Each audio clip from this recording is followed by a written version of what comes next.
All right, welcome back to another episode of Travel Ball Talk. I'm your host, Rich Prado, owner of Play In School.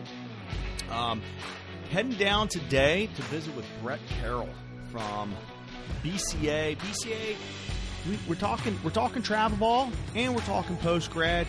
You know, those are two of my favorite things, so we're going to combine those conversations today with Brett down out of Knoxville, Tennessee. Brett, welcome to the show, man. How you doing? Thanks, Chris. Appreciate you having me on, man. Doing well. Well, you know, it's like this is literally our first time talking, but we picked up the phone and we've been on the call already for like 45 minutes, and I was like, dude, we got to hit record. People got to hear this stuff. So so that's what we're doing. I want to give you a chance to give your bio, your background. You don't have to take us all the way back to T-ball, though. Okay, just give us the important stuff. Then yeah, no, right? Then let's talk about both sides. To be honest with our listeners at home, I thought we were talking post grads, and through our pre-recording conversation, find out you actually are travel ball. So let's talk both, and see where the wind takes us today. So let me hand the mic to you and give the listeners a little bit of your background, man.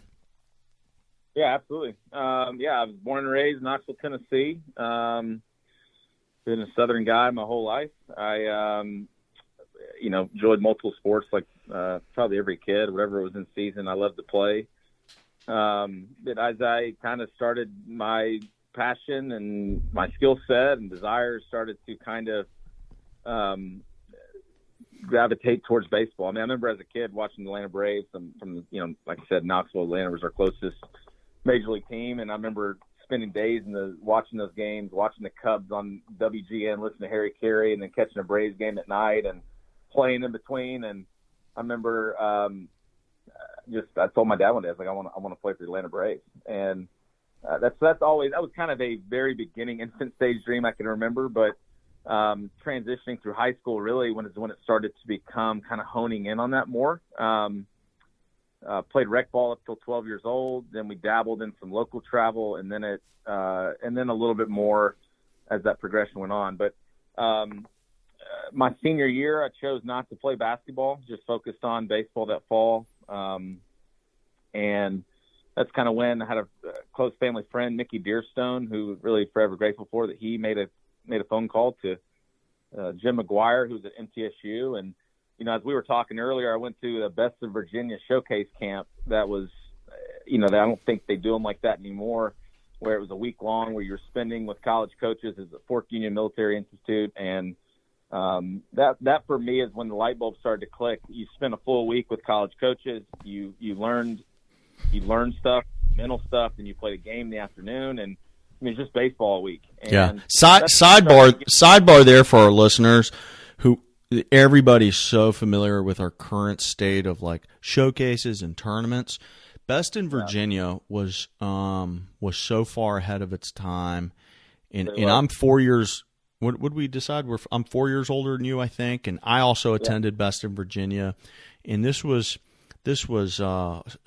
light years ahead of its time, and it was run by all college coaches. There was, 30, 40, 50 college coaches there. And what made it really unique is you're bunking up in the dorms with all the rest of the players and with the coaches, and you're there for several days. I don't know if it was an entire week, but you're there for several days, learning, playing, eating, bunking up with these guys. Yeah.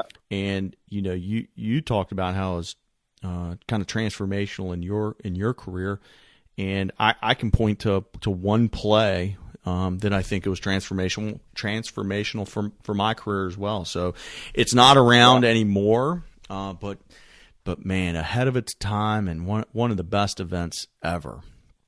Yeah, absolutely. I mean, in fact, we had recently moved and clearing out some old stuff, and I think I came across they gave you like kind of like a report card at the end of the camp. What you did well and what were some strengths, what were some weaknesses, and it really was value. I mean, it was good feedback of what I needed to do, what I did well, what I needed to work at, and but leaving that camp really when, the fire started to burn even more. And I remember getting some interest, like genuine interest from coaches at different schools. Some were high academic that was way above my pay grade or way above my test scores. But I remember Brown University reached out, and then I sent them my test scores, and they're like, yeah, it's great. Nice to meet you. I was like, thanks. So that was into that conversation. But, that really that started the process. Like I said, the fall, MTSU, ETSU, and there were some schools that I was starting to get some interest from, but MTSU from the beginning saw me, came to see me play through a relationship, basically. Kind of started that conversation, and then I grew up. Like I said, I grew up in the South. Every kid's dream, most of them, is to play in a Power 5 school, right? SEC, ACC, or something. And I remember the first time that I heard from Tennessee, and they started to recruit me in the spring. I gave it obviously some really strong interest, and it just ended up being a better fit for me to go to MTSU.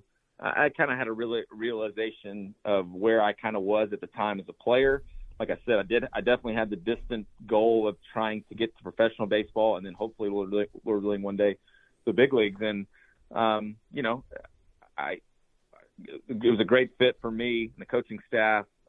Coach Peterson, unfortunately, is no longer with us anymore, but just great coaches that to go to MTSU and have a chance to earn a spot and potentially thrive there as a freshman. And, that's kind of how that started. So I went to MTSU, played probably half the games, rode the bench, played, struggled, failed, had some good moments, but that really, my sophomore year is when things started to really click and come together. I mean, I grew up a shortstop. In fact, just kind of go back a little bit quickly. I think this is good for kids to young players to understand as far as, I remember I started varsity my junior year.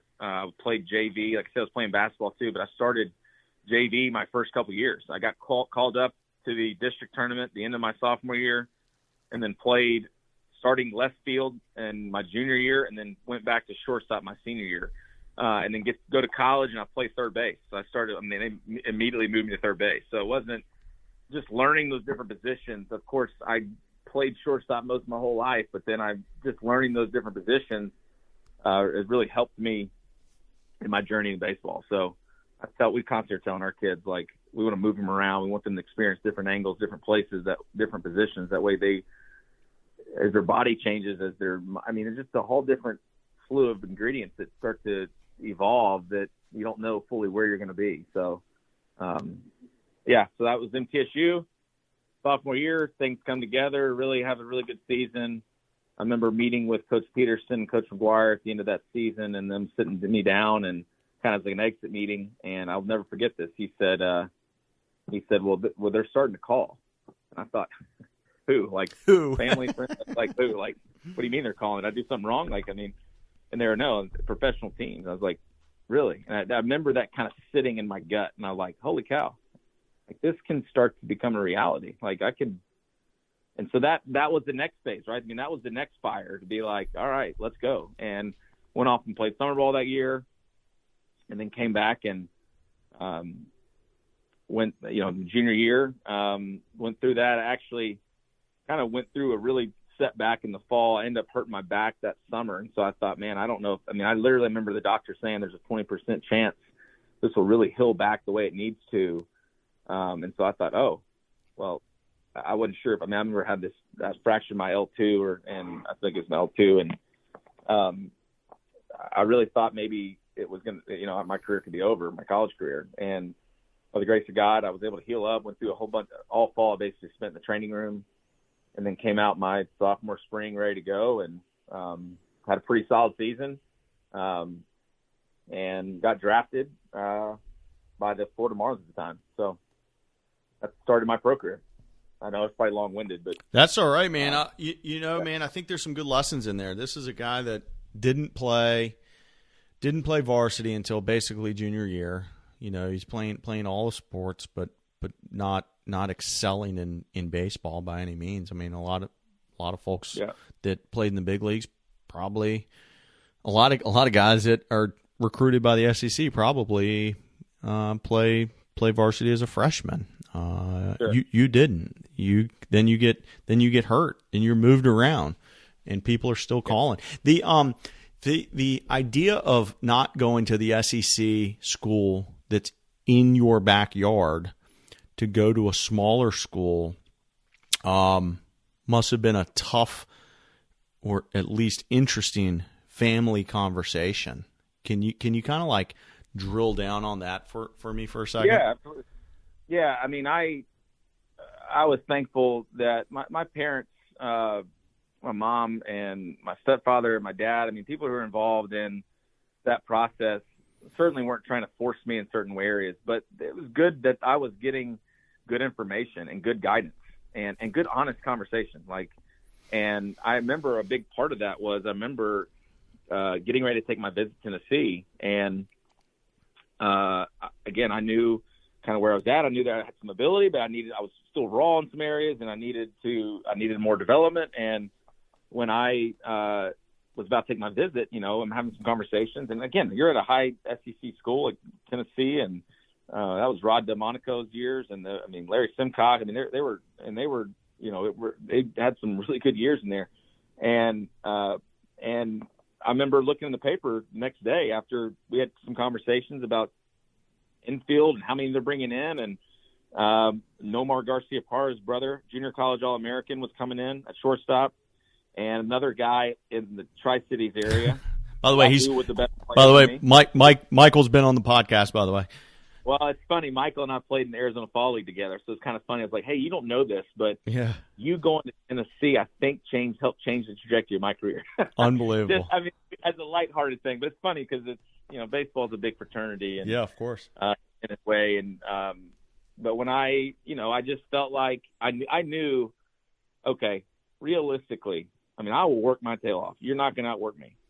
But I know realistically where I'm at, that I'm probably not looking at seeing the field maybe till my junior year. Why?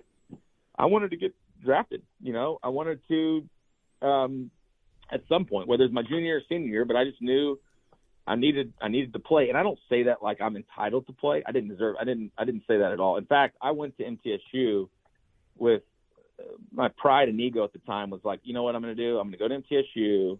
Yes, it's a Division I, but it's a mid-major, and I didn't really know what all that meant at the time. But I thought, it's not Tennessee, it's not SEC, but I'll go there and I'll dominate for the first year, and then I'll transfer and be more ready at an SEC school, right? I can remember thinking that. And I remember the fall I fell on my face so hard because I realized these guys can play. And I just remembered watching them a year before in the regional against Tennessee. And so that was a really humbling moment, which was really awesome because it helped me understand there's good baseball everywhere at all levels, and different levels in Division I. MTSU had a great track record and tradition, and been to regionals. In fact, the years that I was there, I got to experience 2 regionals out of the 3 years, one at Mississippi State, one at Georgia. Phenomenal experiences. And I remember calling home in the fall, telling my parents, I'm like, they're like, how's it going? Well, I'm like, I'm just going to be honest. It's going to be a struggle for me to make the traveling squad in the spring. But that motivated me. It wasn't like, oh, I better leave now. It was like, I need to have a real assessment of myself, and they're going to help me get better. I'm going to get in, spend extra time. I'm doing this. So it was I'm forever grateful that Jim McGuire and Coach Pete and the staff there in TSU that helped me grow as a person and a player in those 3 years that were huge for my journey and career. So you eventually do get drafted. What round were you drafted in? I was drafted in the 10th round. 10th round. That's nothing to sneeze at. Pretty good. Well, it's kind of a funny story the day of, and I'll be honest. You talk about failure. Prior to the conference tournament, I was having several conversations with different organizations, and a couple of them were wanting to turn me into a catcher. And I thought, I don't care. I don't care, whatever it takes to get to the big leagues. And I remember and I know sometimes it all depends on what area the scout's in and the cross check and everything. But I mean, I was in some conversations on some teams that they had me penciled in between the second and fifth round. Well, I don't say that at all to hype myself. I say it because I go into the conference tournament and I put probably the extra pressure on myself. Like, this is kind of the time that I'm going to earn my slot money, right? Mm-hmm. Or earn my draft status. And I put too much pressure trying to hit 4 homers in one at bat. And I kind of had struggled in the conference tournament. And I think that affected some of that for sure. And I remember on draft day back then too, you just listened to it on the internet, and I had some family friends over. Because I knew kind of how I finished the season, I was a little nervous about having a big party, because I was like, if I didn't go in the top 10 rounds, I was supposed to go play in Alaska that summer. And I was like, if I'm not going in the top 10 rounds, I'm going to go back and get my college education, because that's important. And I'll finish up my senior year and see where it takes me then. And I remember each round went by, especially in the rounds that I thought, and the teams that I talked to, I thought when they passed, I was like, dang it, it kept getting. And in fact, when we get into the 9th and 10th round, I didn't even listen to the first couple of rounds. I was out washing my car, because I was like, it was like almost like I probably just protected myself from disappointment, right? Because it was where I was at. And I remember listening to the round each goes by, and 10 starts to come around. I'm thinking, all right, this is it. It's either go time or it's not. And I take a call from the Cardinals. They call me and they say, hey, we're looking at taking you in the 12th. You follow the 12th, or would you be interested in signing? And they were really kind of make me make a decision on the spot. And I said, well, that's a big decision, right? And I thought, I need some time. I'd like to talk to my coaches and just try to, if I can just have at this time, I hear some family and friends yelling from the other room, and they're clapping and excited because the Marlins are taking me in the 10th round. So I actually never heard my name. Oh my gosh, that's a funny story. But it was, it worked out. So incredible. And going to short season and what position did you get? Did you get drafted as a catcher? I got drafted as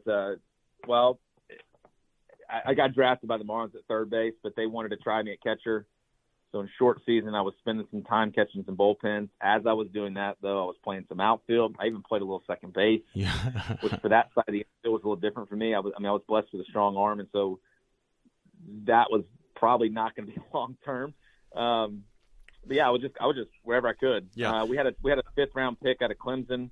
It was a good friend of mine coming through the minor leagues, Brad McCann, who was Brian McCann's brother. Oh, cool. He was playing third base, and I knew. He's a 5th round pick. He's probably going to get. He's going to get some more innings than you. Yeah, of course. He raked, and I was just kind of trying to find wherever I could. Yeah, so. I remember. So I was at William & Mary in the CAA, and with VCU, and I remember in I guess it was must have been 2000 or 2000 or 99, maybe 99, or I can't remember the exact year when they drafted. There's a kid drafted out of our league, Brandon Inge, catcher. Yeah. And everybody's like, wait, is there a different Brandon Inge? Because he's a shortstop and closer, and but things worked out for him all right. Absolutely, I got to play with him in AAA Indianapolis one year, and yeah, he's a tough as nails player. Catcher. They see a good athlete. That's a good spot. That definitely is a way to move up the ladder a little bit.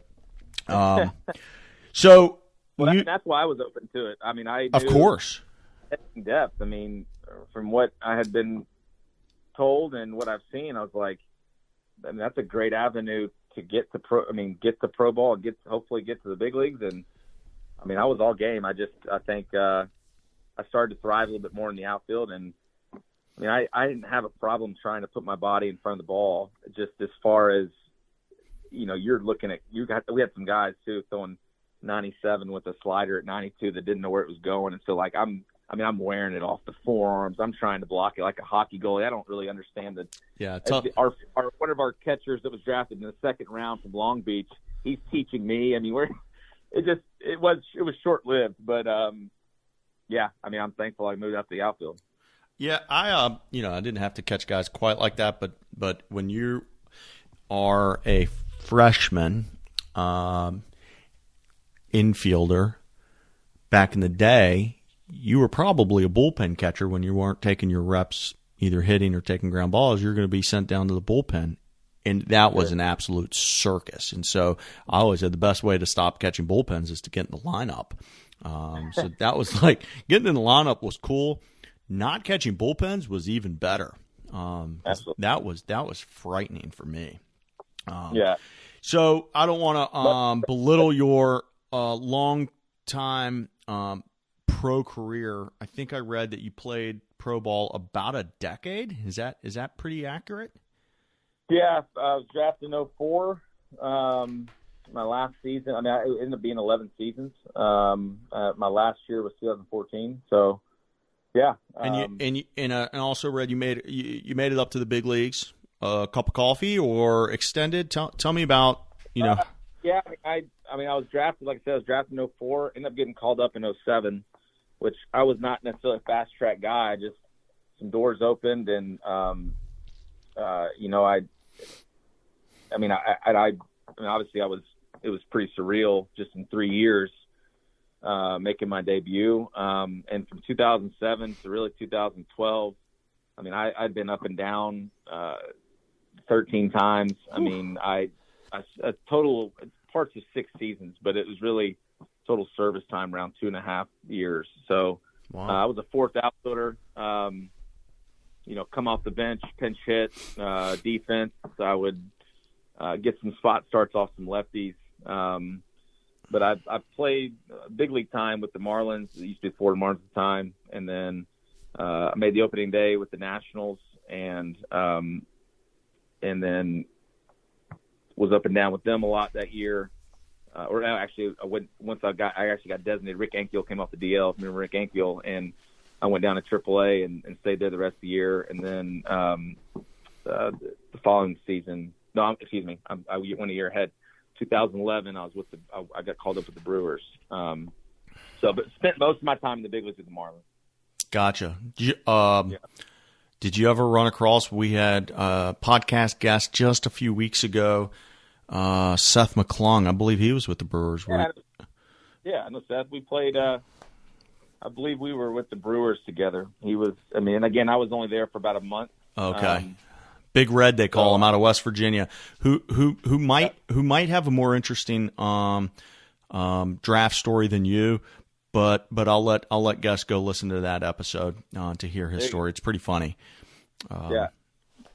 So listen, man. Let's get to a little more modern times. I know it's fun to reminisce on your big league career. But I'm going to big league you here, and let's move you forward a little bit and talk about the topic at hand, which is BCA, your travel club, as well as your pretty new post grad.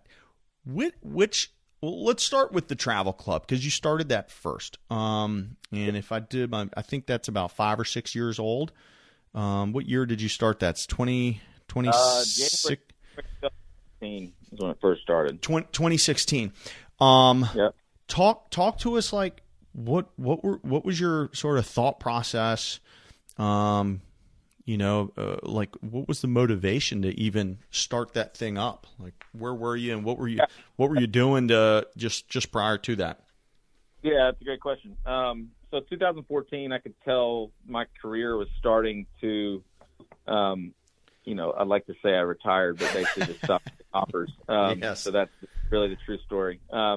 But in all seriousness, I had been battling. I still have it. I never got to end up getting it fixed. A torn labrum in my hip. I just started to feel, and opportunities weren't. The game was getting younger, and I'm getting older, and it's just this part of it. And I just, we were just having our first child, my wife and I, and it just started. I could see where it was just starting to become time. I gave it one last go in the fall off season to see if I could get ready. And speaking to my agent, things just nothing's really come to fruition. So in the meantime, I really thought I'd go back to, I'd finish and just go into completely a whole new different adventure or endeavor in the career world outside of baseball, because I had had some opportunities to go into pro ball as like a coach or a coordinator, I just really, for being gone and in that lifestyle for 11 years and traveling and gone and here and there, I wanted to be home with my family. I wanted to be a dad. There's nothing wrong with families that make it work. I mean, I've played with plenty of guys that you learn that, and it's all good. I just knew for me, I just didn't feel that was my next step. I was, in the meantime, like I said, I was really just wanted to learn something totally different, maybe get out of baseball. But I did a couple camps, and I really started to see the opportunity of development and what these kids weren't learning necessarily about the game. And I saw kind of the beast of travel ball and what the direction of that. And not that it's all bad by any means. I wanted to be a part of the culture that maybe gives a different perspective on some things. Not that I'm the first by any means, but I just that's kind of how that birthed into. I really wanted to focus on the youth first. I wanted to give them opportunities to thrive and enjoy playing the game, and that hopefully to step in between just that youth development. I mean, they're so young, their brains are still developing, their heart's still developing, like to not this huge pressure cooker of Burger King championships. And nothing wrong with competition and them learning that, but I just thought, how can we actually teach them the game they can learn to thrive, to where you kind of just keep putting that fire on the you keep putting one piece of wood on the fire and let it keep burning and see if that's what they enjoy and their passions. And that's kind of how it started, and evolved into getting some older teams, and then that's when it really, I mean, I really like the opportunity of this community. I care about this community in Knoxville. And once I realized that to go all in is when a facility opened up, the space that was a good fit and good location. And Kent Matthews used to run Thunder Baseball, and he was looking to get out of it, and I was ready to go all in on it. So that's how that started. So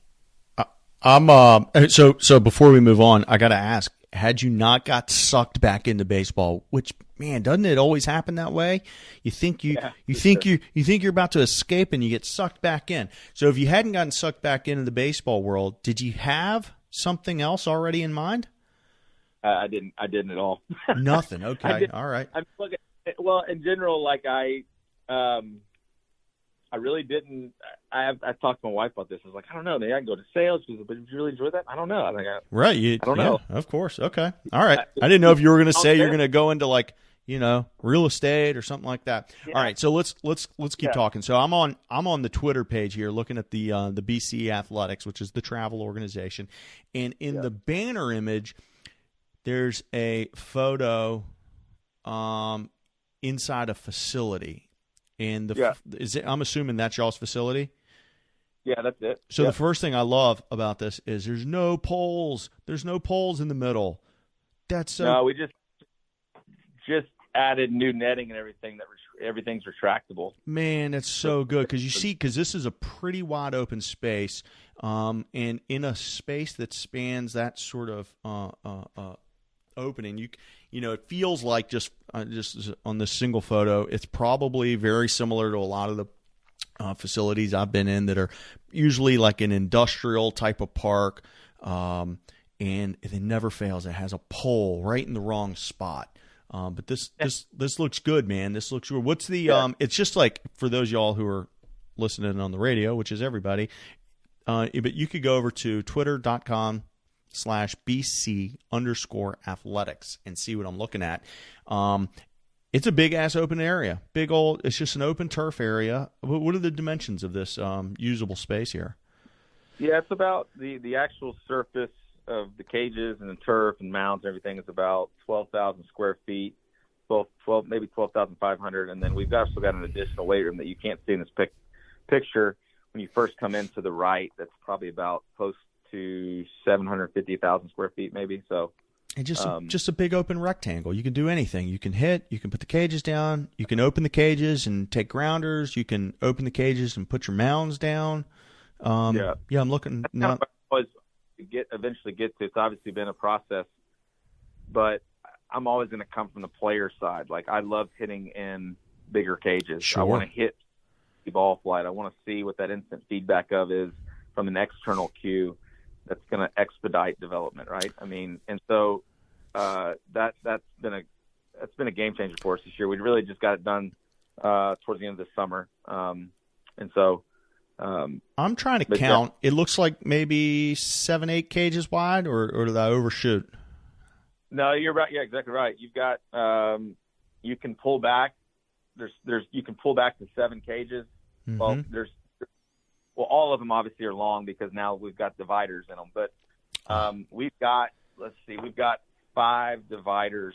But one couple cages, we've got a big box screen that allows basically 2 half cages on the side. So very versatile. Yeah, and so this is something I kind of wanted to point out, man. Listen, here in town, we've got the facilities with the big giant indoor infields, and, you see them around the country that are 50, 60, 70, 100,000 square foot. Those are cool. Those are great. You know what that feels like to me? A whole heck of a lot of overhead. One of my best buds down the street runs a facility. His is shaped like yours, has about the same square footage, has the flexibility. You can open this piece or open that piece, keep this piece closed off. You can open the whole thing up and pitch live, hit live. You can take grounders. You can put the pins this way or that way. It doesn't matter. Less overhead. Less is more in so many circumstances. And so I'm digging this facility, man. Awesome. Well, thank you. Very good. And you were telling me before we hit record, somebody else was actually in here, another baseball facility, and you kind of came in and took it over, but it's all yours now. Yeah, 100% me on that end. But yeah, I mean, it was really a blessing of the timing of, as I said, as I was transitioning out of the game. Okay, what's next? Every player goes through that, right? I mean, it's a grieving process. What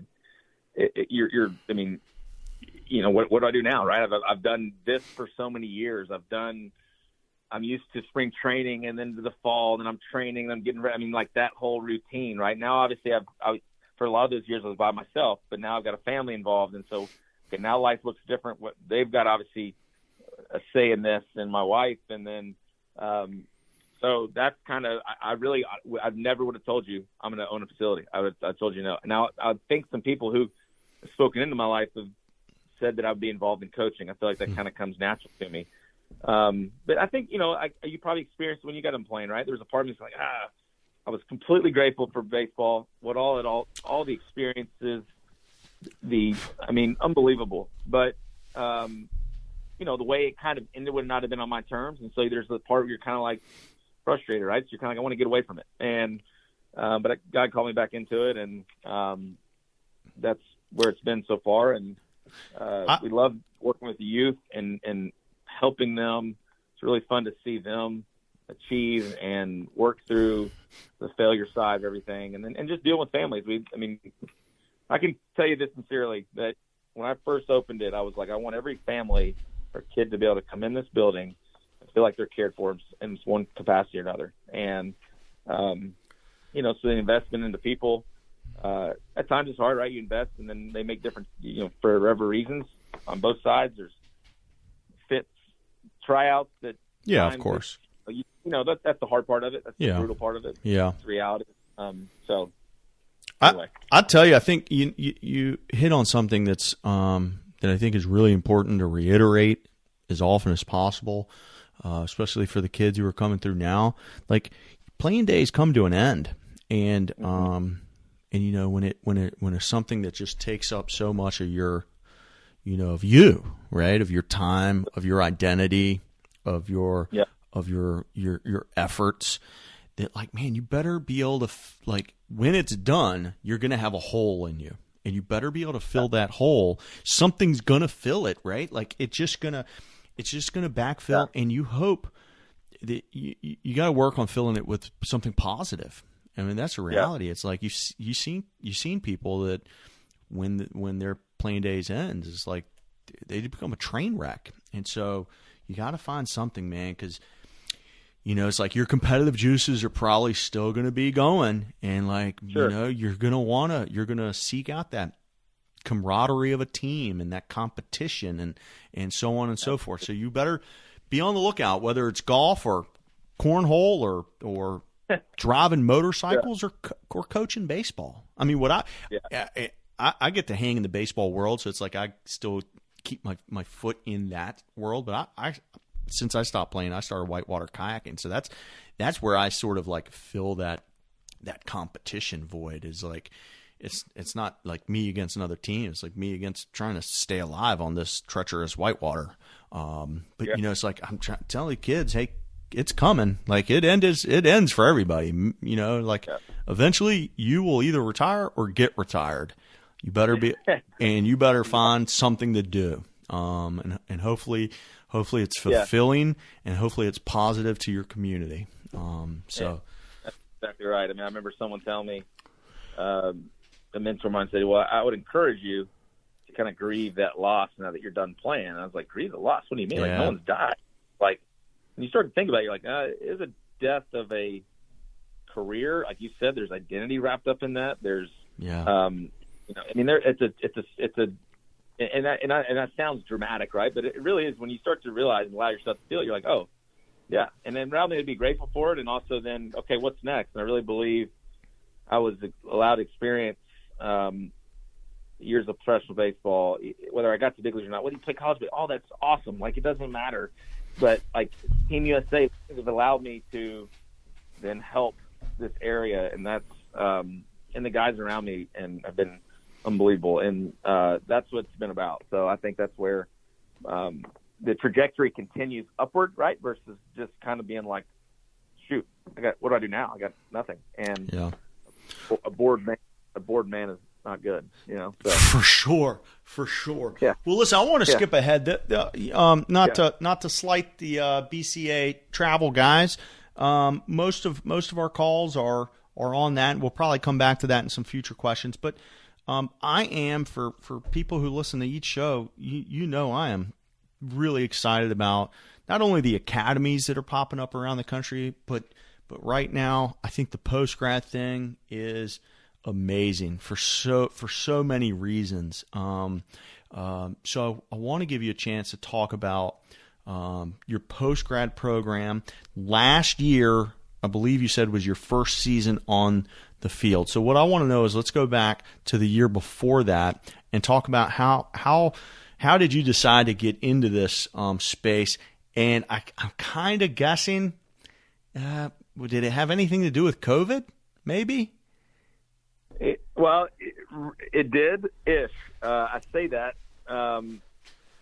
because the timing of it was really, again, was a huge gift. But we were starting this process really, honestly, a couple years back in conversations and things. Just wasn't the right time and the right fit. We were still working through the culture of travel ball and things like that. And I was really kind of shorthanded. And so when the conversations of post-grad, and a close friend of mine, Mario Jimenez, runs Inspiration Academy, a dear friend of mine. I met him. We crossed paths real quick. I was out in Colorado training, hitting Mike Bard's place, Bardo's place. He ends up going to Inspiration, taking a job there. And then he's telling me about this post-grad thing and informing me. I'm like, man, that is an awesome thing. Like, that's a fun, different side of it than just travel ball, that you get to spend 9 months with a team, right? And travel ball, it's kind of come and go, right? Because we never want to pull from we never want to take anything away from the high school, but the kids have got other things going on, which, as they should. But the post-grad side was like, you got 18, 19-year-olds. We've had some transfers in some other schools, but are strictly here to, if they want, take a college education that's right across the street. We've got apartments all within walking distance. But it allows us to really feel like we can develop the person and player for that 9 months. And you get to know guys, you get to know their story a little bit, you get to know where they come from. And but to be in that kind of college setting, play against college competition, talk the game a little bit at a higher level, sounded really intriguing to me. And Mario was gracious to really be really kind of a consultant and really a big help in his wife, Kimber, and helping us understand some of the dynamics. And that's when we launched in fall 2022. as though COVID's starting to hit. 20. Which Fall of 20.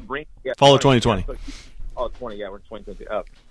Fall of 2020 is, yes, you go, man, what opportunity, because there's so many kids that, for various reasons, don't have a place but are still wanting to play.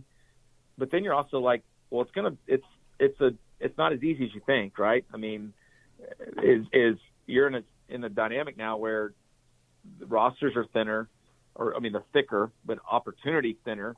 And so how to intentionally go about that strategically, is a challenge, but really thankful for the timing of it because there's interest, you know what I mean? So, yeah. I want to highlight, Mario Jimenez for a second real quick. We had him on the podcast about 2 years ago. If you go to playinschool.com/Jimenez, you can get to know Mario yourself. He's a great dude. Inspiration Academy's down in Bradenton, so they've got the academy thing happening, which is the high school age guys, right? And then they also have the post grad.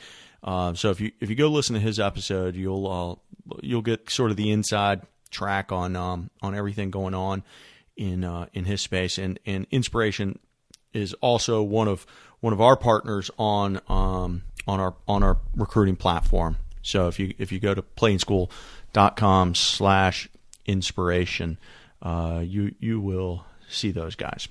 Actually, you'll see all of his players are there. So shout out to Mario. He is an awesome dude. Absolutely. Yeah. So you get this thing going, fall of 2020, and you're on the field in the spring, ready to go. Or rather, let me back up. You probably played a full fall schedule too, which is what a lot of these guys do. Yeah, we did. We obviously, with COVID at that time being more in the height of things, that we were able to, and you can obviously inter squad, you're able to play against some area colleges around here. Some we had to end up canceling just due to COVID, but we got a good more games in than we thought we were. And then fast forwarding, then we go into really our off-season mode where a lot of the strength and the individual development gets more heightened. We know what they kind of need to work on. We put them in a process. We put them in drills. We put them in pitchers working. I mean, that's the full-on development. I mean, that's what we're about. And Sean Hughes, our head coach, fabulous person, fabulous head coach, comes from 18 years of college experience. I mean, he was a huge blessing in getting this thing started, and the timing of him coming on board was huge because of his experience.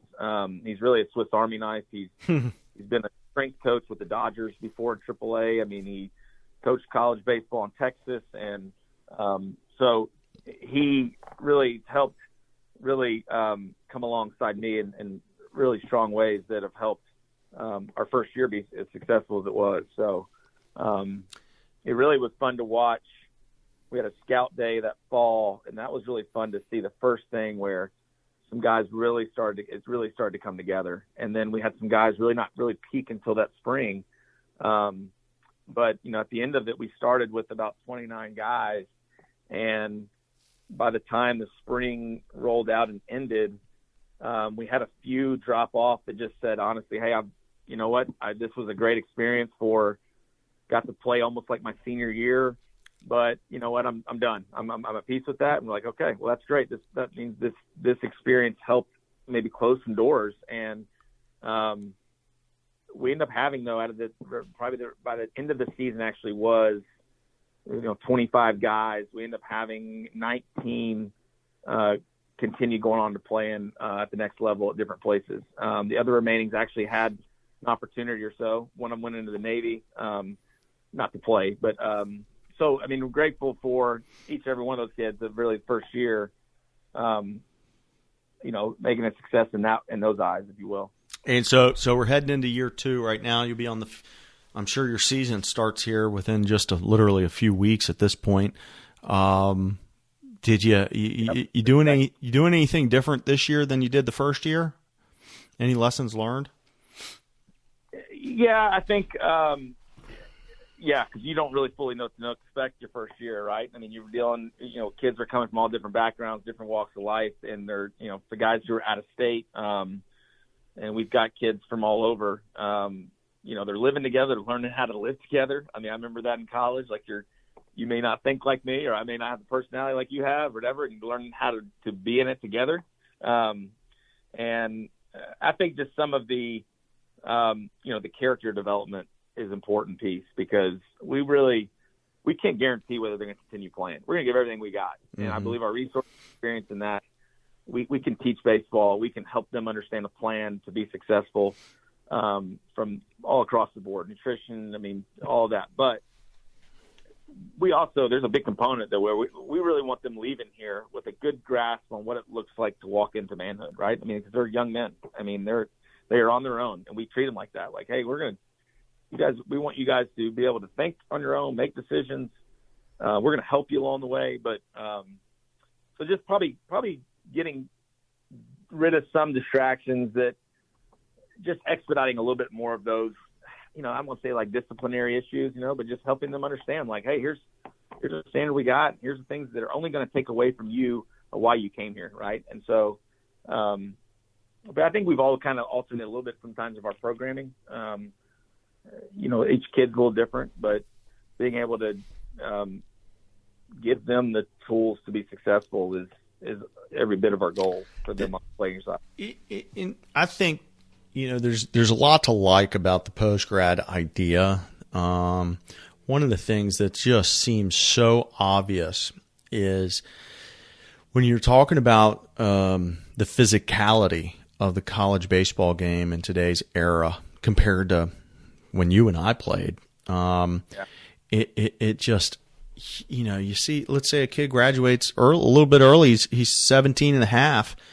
How's a 17-and-a-half-year-old going to compete with a COVID super senior who's like pushing 25, right? Like, absolutely. You're talking about a kid's body versus a full grown man, and if you cross over into another pretty physical sport, hockey, and honestly it's the first place where I heard about post grad years ago, and and it makes sense. Think it's sort of the same thing. How's a little high school kid gonna keep up with this, essentially this old man on hockey skates that's gonna crush them?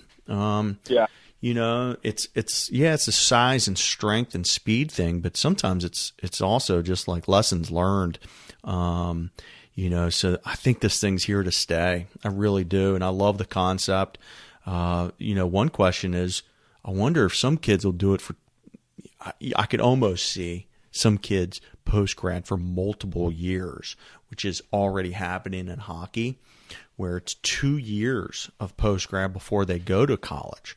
I don't know if we're here for that yet, but we'll see, man. We'll see. Yeah, absolutely. Well, I know it's I'm lucky enough to already be partnered up with a handful of post grads, and it's something I'm seeing across the country, and so all you guys are going to have, I think it's sort of like lightning in a bottle, but I don't think it's going anywhere. So all you guys need to sort of form an alliance, man, because I don't look at it as competing. You're in Knoxville. I don't think you're necessarily competing head to head against a guy in Chattanooga or against a guy in Atlanta. There's you know what I mean? It's there's plenty of fish in the sea. The stronger the alliance that you can build together, I think it's going to help all y'all. Well, listen, I want to give you a chance to, I always send all these handful of questions ahead of time. And there's a couple specific questions. We're not going to hit all of them. I'm looking at the time here. We've been rambling on now almost 50 minutes. But, we talked about Mario before, and I had actually texted him, and I already told you this before we hit record. But for our listeners at home, I was texting with Mario and saying, hey, what do I need to ask Mario? And Mario said, I was texting Mario and asking him what I need to ask Brett. And he actually said, hey, you got to ask him about how his failures could help others. And ironically, that's almost verbatim one of my existing questions. So I wanted you to I think there's a story. I think there's a specific story he was referring to. And so tell as much of that story as you're comfortable with, and and share that experience. Yeah, for sure. Yeah, I mean, I love that he brought that up. He loves that. I know right now he's dying laughing. So yeah, I was out in Colorado. Like I said, we connected out there, and he really spent a lot of time with me from a hitting aspect. I was year 9 into my professional career, and just had some questions about hitting. And you know, I really, from a movement standpoint, from the swing, from the ground up, just from, I had a close teammate of mine that referred me out there. He said, "Hey, man, you should just come check it out." And so I went out there and loved it, and connected with Mario and spent a lot of time with him. And you know, I'm year 9 in my professional career. I've been up and down the big leagues. I've been here, there. Like, I've had some success. I've had some really lows. And I was just frustrated. One day we were doing this drill on the heavy bag, and I got him here at the facility. And because it was just working on some constraint drills and some technique that, you know, there's non-ball flights. There's no failure involved. It's just you're trying to work on some movement of what needs to take place. And he was trying to get me to do something, and I just frustrated. It's kind of boiling over where you're looking at your life, you're looking at your career, you're looking at where's it going. If I'm trying to unlearn some things to learn something new. And so your brain, I mean, just all those components, right? Just one of those days. And I was just really frustrated, where I was just so frustrated. I was like, feel like I was blowing snot bubbles. And then he was gracious with me. He was just like, and I probably had such a piss poor attitude, but I was pissed, you know. I'm like, I want to get it. I can see the value of it. I'm struggling to feel it. So the failure side, going to your question, was I think we have to remember that as coaches, that should produce empathy. I know we don't like that as males much, but it's true. It's powerful, because you got to be able to understand, whether you agree or not. I got to be able to understand, like, oh, this kid's struggling here. His brain's getting triggered here. This is why it's not connecting. So we got to be able to get in there underneath the hood and realize, okay, what's going on? And I think that's helped me in coaching, is because I've been in those where you've gotten your teeth kicked in enough times where you feel like, dang it, like, help me. You know, I'm going to the clubhouse guy asking how to hit. You know, I mean, like, you're asking anybody and everybody. So I think it's important because it helps us relate a little bit more. Especially with working with kids we've worked with now, from the youth to high school to post-grad. I mean, man, it's fertile soil for impact. And I think that's what matters, whether you're teaching hitting or whatever. I mean, so that's where that came from the failure side. And that's what kind of drives me crazy in the travel ball and things, is like, we think we're playing this game that you're not going to literally fail more times than you succeed. And we got to be able to have some perspective and some framework, or else we're just beating our heads against the wall. Parents are beating their heads against the wall.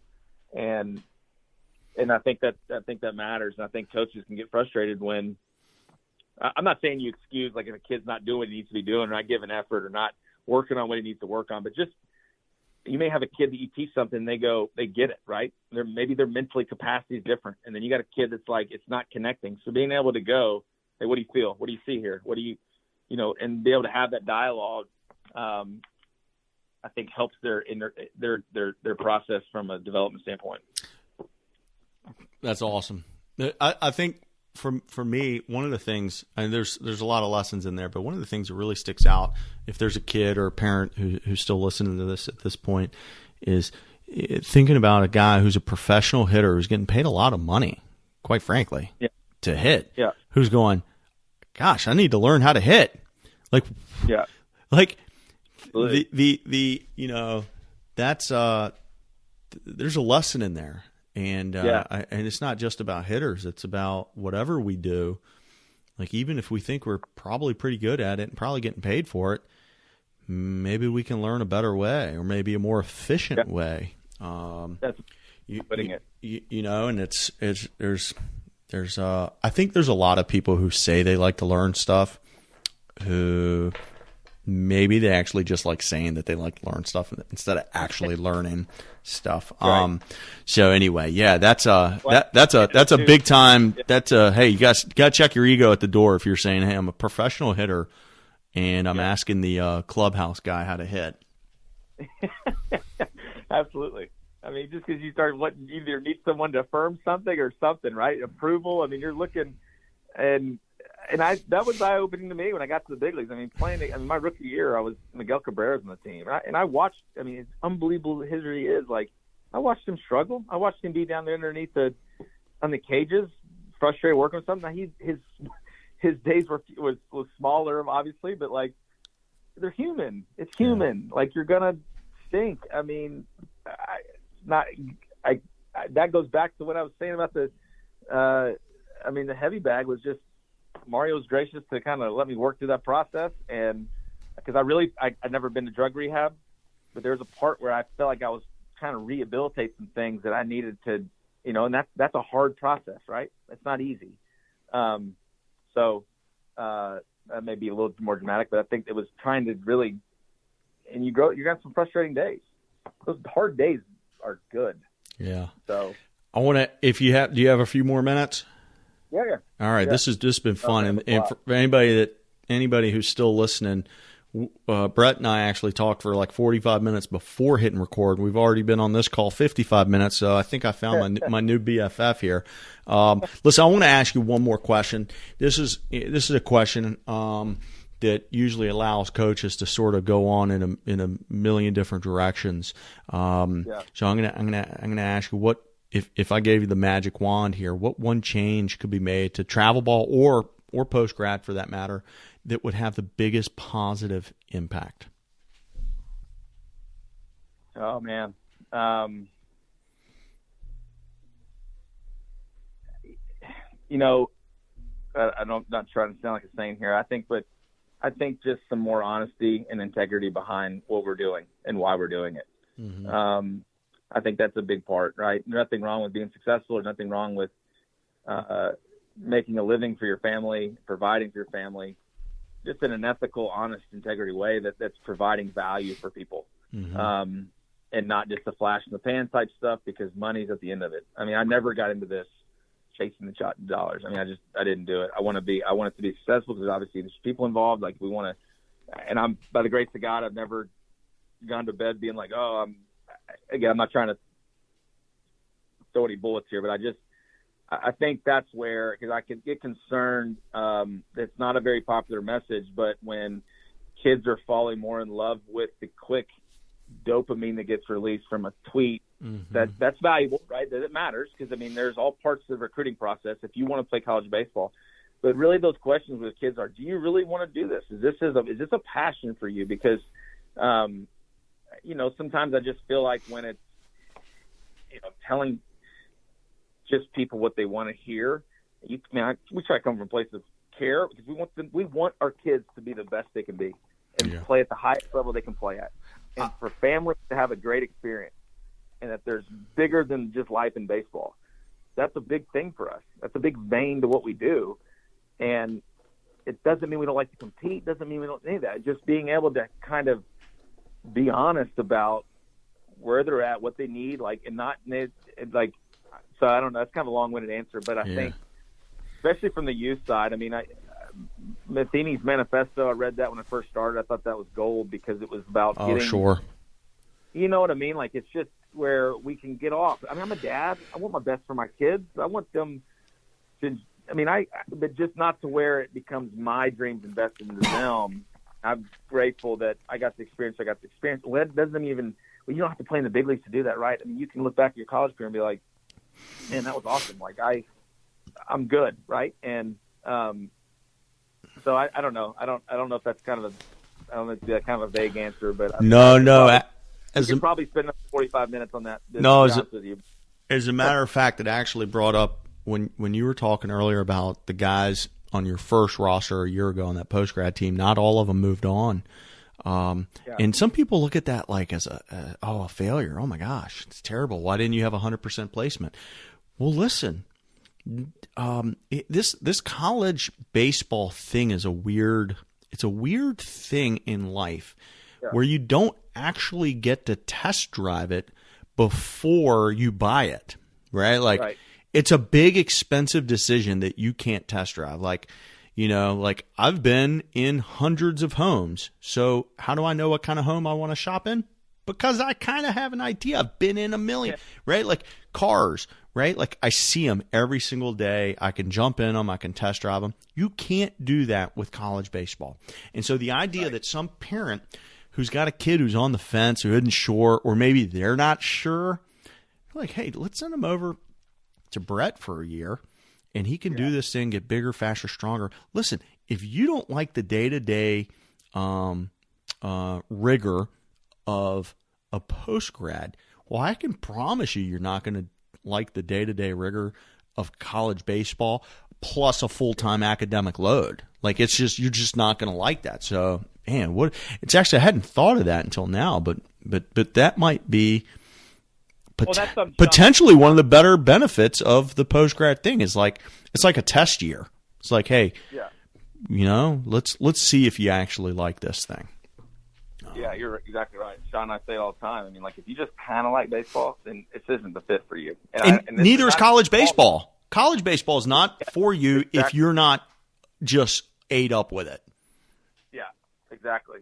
And I think that just, I think those are helpful and honest conversations, right? And but I will say this, that I am confident that and when we tell when recruits come that, there's some kids that need X amount of work, this guy needs a little bit. I mean, we have got you might have a kid we got one now that blew his ankle out his senior year, really talented player that shouldn't be here in this type program, but he didn't have opportunities because of he wasn't healthy. So it's kind of all across the board on that. But we'd say that, like, regardless whether you get placed at the end of this, we are confident you're going to have an experience for these 9 months that we believe our hope and prayer is that it'll be a life-changing experience one way or the other. Yeah, I think that's a good sales pitch. Hard-earned money invested into it. We just want to provide value for them and show them we're not going to force them to work. We're not going to make them work. We're going to be available, and they can take this as far and as hard as they want. Yeah, I like that. I think that's a great place to stop right there too, Brett. Listen, I appreciate your time. I do want you to hang on for one more second, but let's end the call there. Awesome having you, man. I really appreciate you coming on. Really grateful for the opportunity, Rich. Thanks for having me, and appreciate what you're doing. You got it. Hang on one second.